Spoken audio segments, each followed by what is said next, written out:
आज जिस तरीके से कुछ एक काउंटर्स हैं जो कि खबरों के दम पे फोकस में रहेंगे, उनमें से एक है हीरो मोटोकॉर्प, जहां पर कंपनी ने विदा V2 लॉन्च की है। हालांकि अब कंपनी ने एंट्री ली है 1 लाख से नीचे की जो इलेक्ट्रिक व्हीकल्स हैं उनको लॉन्च करने की, और यहाँ पर ये माना जा रहा है कि जिस तरीके से कंपटीशन बिल्डअप हो रहा है, हो सकता है कि हीरो मोटोकॉर्प इस कंपटीशन में मार्केट शेयर तो गेन कर ले, पर एनालिस्ट के मुताबिक जो मार्जिन हैं वो किस तरीके से सस्टेन होते हैं वो देखना काफ़ी इंटरेस्टिंग होगा।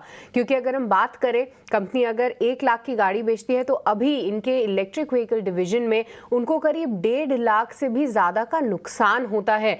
200 बेसिस पॉइंट्स मार्जिन का जो ड्रैग है वो इनके इलेक्ट्रिक व्हीकल डिवीजन से पिछले क्वार्टर में हुआ है। तो अब जो ये सस्ती कीमतों की गाड़ी निकाल रहे हैं, हालांकि इसमें मार्केट शेयर गेन तो कंपनी ज़रूर ला सकती है। अभी विदा वन और V1 और V2 को कंपेयर करें तो V2 में ज़्यादा फीचर्स हैं, ज़्यादा तकनीक जो है अपग्रेडेशन हुआ है, पर इसी के साथ साथ फाइनेंशियल इम्पैक्ट को लेकर अनसर्टेनिटी बरकरार ज़रूर है। इसकी कुछ तस्वीरें भी आप देख पा रहे हैं स्क्रीन पे। फिलहाल 3 वेरिएंट्स जो हैं कंपनी ने लॉन्च किए हैं इसके V2 के, जहां पर जो स्टार्टिंग कीमत है उसकी वो बता रहे हैं कि जो फर्स्ट जो स्टार्टिंग कीमत रहेगी वो 96,000 की रहेगी, और जो तीसरा सबसे महंगा वेरिएंट है वो 1.35 लाख यूनिट का होगा। पर कंपटीशन तो देखिए आप है ही, क्योंकि अगर हम बात करें ओला की तो करीब 2 उनकी जो यूनिट्स हैं वो 1 लाख से कम आती हैं। साथ ही साथ दूसरे सेगमेंट्स में इनके बजाज चेतक और TVS iQube, हालांकि 1 लाख से कम नहीं है ये, पर 1 लाख के आसपास जो है इनकी कीमतें ज़रूर बताई जा रही हैं। हीरो मोटोकॉर्प पे एक बार राय भी लेते हैं हमारे एक्सपर्ट से, और किरण जी आपसे समझना चाहेंगे कि टेक्निकली कैसे देख रहे हैं आप हीरो मोटोकॉर्प का सेटअप, क्योंकि हाल फिलहाल एक बड़ा अंडर परफॉर्मर रहा है हीरो मोटोकॉर्प। जो भी सेल्स के आंकड़े भी आ रहे हैं वो भी इतना अच्छा प्रदर्शन नहीं कर रहे हैं, पर चार्ट्स क्या बता रहे हैं, कहाँ जाने के लिए तैयार है ये? मोटरकॉप की अगर हम बात करें तो रिसेंटली एक बॉटम बना था, लेकिन वो बॉटम सस्टेन नहीं कर पाया। हमने अभी 4700 के स्टॉप लॉस के आसपास रिकमेंड किया था, लेकिन हालांकि अभी हम देखें तो वो 4700 के नीचे ट्रेड कर रहा है। अब जिस तरह से अभी का चार्ट पैटर्न है, एक बुलिश एंगल कैंडलस्टिक्स पैटर्न वापस फॉर्म हुई है। कल हमने देखा है कि एक फॉलोअप बाइंग भी है, तो कंडीशनल बाय रहेगा। कहीं ना कहीं 4650 के ऊपर अगर स्टॉक टिक जाता है तो ही हमें मोटरकॉप में लॉन्ग करना चाहिए। 4650 के ऊपर जैसे ही रिलायंस टिक जाए, सॉरी हीरो मोटोकॉर्प टिक जाएगा 4650 के ऊपर, तो चांसेस है ऊपर में आप 4800 तक की एक शॉर्ट कवरिंग रैली देख सकते हो। सो बुलिश एंगल कैंडल्स को देखते हुए डेफिनेटली 4650 के ऊपर हमें लॉन्ग करना चाहिए। एक पोजिशनल स्टॉप लॉस 4600 का रखिए, और कहीं ना कहीं 4800 के लिए डेफिनेटली आप एक लॉन्ग पोजिशन यहाँ पे क्रिएट कर सकते हैं। ऑल राइट, तो लॉन्ग कर सकते हैं हीरो मोटोकॉर्प पे, और लेवल्स भी बता रहे थे किरण के यहाँ पर थोड़े से लॉन्ग करने की आप कोशिश करें, बाय ऑन डिप्स की रणनीति आप इसमें अपनाएं। साथ ही साथ देखते हैं कि किस तरीके का प्राइस एक्शन होता है। पर UBS की जो रिपोर्ट है उसमें उन्होंने बिकवाली की राय ज़रूर दी है, पर वो बिकवाली की राय कई समय से है, इसको भी आप ध्यान में रखिएगा। और साथ ही खबर जो है और पॉजिटिव साइड ही देखी जा रही है, देखना काफ़ी इंटरेस्टिंग होगा कि मार्जिन और फाइनेंशियल इम्पैक्ट क्या होता है। रिपोर्ट में तो समझ में नहीं आया कि UBS क्या चाहता है। UBS कह रहा है कि भाई 3430 कर देंगे हम तो टारगेट, और है ही, उन्होंने दिया है टारगेट, और मेंटेन सेल है अभी भी वो हीरो मोटोकॉर्प के, ना उस गाड़ी से खुश है। उनका मानना है कि तो स्टार्टअप वाले लोगों ने ऑलरेडी कब्जा कर रखा है सारा। आप जो गाड़ी लेके आ रहे हो आप तो कॉम्पिटिशन में फंस जाओगे, आप पैसे नहीं बढ़ा पाओगे ज़्यादा। ये प्राइस कॉम्पिटिटिव मार्केट भी है। उन्होंने कहा आपकी गाड़ी की बैटरी छोटी है, इसमें ज़्यादा लॉन्गेबिलिटी नहीं होगी, और उन्होंने बहुत सारे पॉइंट्स उठाए हैं, ज़्यादातर पॉइंट्स हमने लिख दिए हैं। मयूरेश सर, ये फ़र्क बहुत है, 4600 का शेयर है और वो नई गाड़ी लॉन्च कर रहे हैं। UBS कहता है कि गाड़ी लॉन्च कर दोगे तब भी कुछ नहीं होगा, आप आ जाओगे 3400 पे। 1200 रुपये का फ़र्क है बॉस, गाड़ी लॉन्च करने के बाद, उसके बावजूद भी। एक बार आपका टेक चाहिए, ये UBS वाले ठीक बोल रहे हैं क्या? 3400 आ जाएगा क्या हीरो मोटोकॉर्प? मुझे नहीं लगता है, पर दो चीजें डिम्पी आई थिंक। एक, आई थिंक जो गाड़ी लॉन्च इन्होंने की है, ऑब्वियसली कंपटीशन है, और भी नए लॉन्चेस आप देखते रहेंगे अगले कुछ महीनों में, as far as the EV platforms और जो CC मार्केट है according to the variants is concern. Demand कैसे आती है ये देखना पड़ेगा, but a large part of how numbers have played out Hero MotoCorp के लिए पिछले तिमाही में नंबर्स अच्छे रहे थे।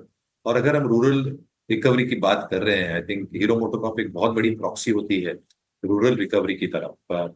नॉट नेसेसरी कि रूरल रिकवरी में ईवी व्हीकल्स का एक बहुत बड़ा इकोसिस्टम अभी क्रिएट होगा, क्योंकि इंफ्रास्ट्रक्चर रिक्वायरमेंट्स अभी भी आई थिंक सिग्निफिकेंटली बेहतर होनी चाहिए। और इसलिए आई थिंक इनके पास जो प्रोडक्ट मिक्स है, जो प्रोडक्ट पोर्टफोलियो है, ये परफेक्टली सूटेड है along with the distribution and dealer network for rural areas, semi urban areas as well. और अगर ये डिमांड वापस आती है या ठीक ठाक रहती है, ऑब्वियसली आई थिंक एक आध क्वार्टर या 2 क्वार्टर थोड़े सॉफ्ट रह सकते हैं नंबर्स, थोड़ी इन्वेंटरी करेक्शन एक्सेट्रा हो सकती है। आपने कल बजाज की भी न्यूज सुनी होगी कि फ्रीडम 125 उन्होंने शायद प्राइस कट्स लिए हैं। तो कहीं ना कहीं I think next 1 or 2 quarters might be soft for the industry as a whole, but first half of next year financial year से एक ठीक ठाक रिकवरी आनी चाहिए बेस इफेक्ट को लेके, वॉल्यूम्स को लेके, because Hero has significant exposure to rural markets. इसकी रिकवरी थोड़ी बेहतर होनी चाहिए कंपेयर टू टू व्हीलर्स। तो मेरा मानना आई थिंक थोड़ा उल्टा है। मुझे लगता है आई थिंक अच्छा खासा स्टॉक है, ठीक ठाक वैल्यूएशंस पे अगर ये गिरता भी है तो मिल सकता है, और इन्वेस्टर्स को डेफिनेटली स्टॉक में नजर रखनी चाहिए। तो आप इस यूबीएस की रिपोर्ट से सहमत नहीं है, ना तो आप उसके भाव से सहमत है, ना तो उसकी भावनाओं से। भावनाएं इसलिए नहीं है क्योंकि आप ये कह रहे हैं कि रूरल मार्केट में इसका पेनिट्रेशन, इसकी पोजीशनिंग काफ़ी अच्छी है। 2 क्वार्टर्स को छोड़ दो, हो सकता है 2 क्वार्टर्स में दरें भी घट जाए, कुछ और चीज़ें भी ठीक हो जाए, फिर बजट भी है, बहुत सारी चीज़ें होंगी। तो ये आप ये कह रहे हैं कि ये शेयर तो ठीक है, 3400 आपको लगता नहीं आ जाएगा। रही बात गाड़ी लॉन्च करने की, ये बात है कि देखो गाड़ी लॉन्च हुई है, सब कुछ इसी गाड़ी पर डिपेंडेंट नहीं है, ऐसी और भी कई गाड़ियां मार्केट के अंदर आएंगी। कंपटीशन का बाजार है, नया प्लेयर सब आएंगे, नए स्टार्टअप वाले प्लेयर्स भी हैं। तो इसलिए इसको खाली गाड़ी से हीरो को ना जोड़े, बल्कि हीरो की लेगेसी को भी हीरो से जोड़े।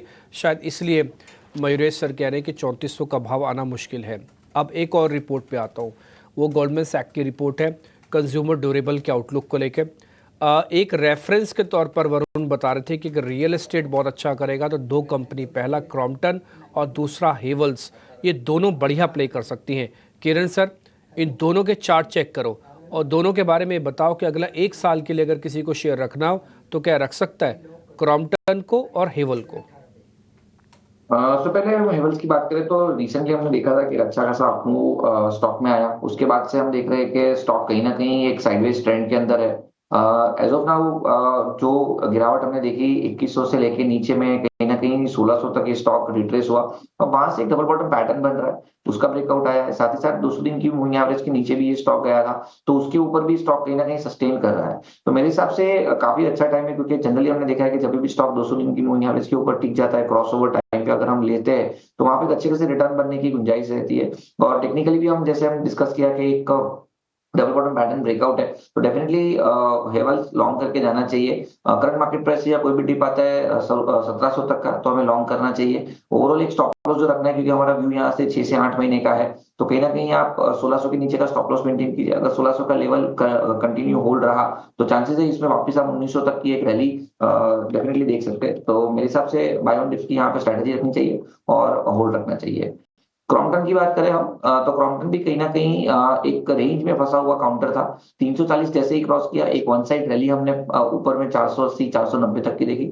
वहां से जिस तरह से फॉलिंग चैनल ब्रेकआउट हमें देखने को मिल रहा है करंटली इंट्राडे चार्ट के ऊपर भी आप देखोगे तो असेंडिंग ट्रायंगल पैटर्न ब्रेकआउट है। तो जब तक ये स्टॉक 400 के ऊपर आप एक्यूमुलेट करते रहिए। यहाँ पे भी जो पोजिशनल स्टॉप लॉस रखना है वो उसकी 200 दिन की मूविंग एवरेज जो 380 है उसका ही रखना है। 380 के स्टॉप लॉस के साथ आप लॉन्ग कीजिए, और जिस तरह के चार्ट पैटर्न है डेफिनेटली ऊपर में आप वापस इसको 450 से 460 के लेवल देख सकते हैं। तो दोनों हेवल्स एंड क्रॉम्पटन बाय करने की यहाँ पे सलाह रहेगी।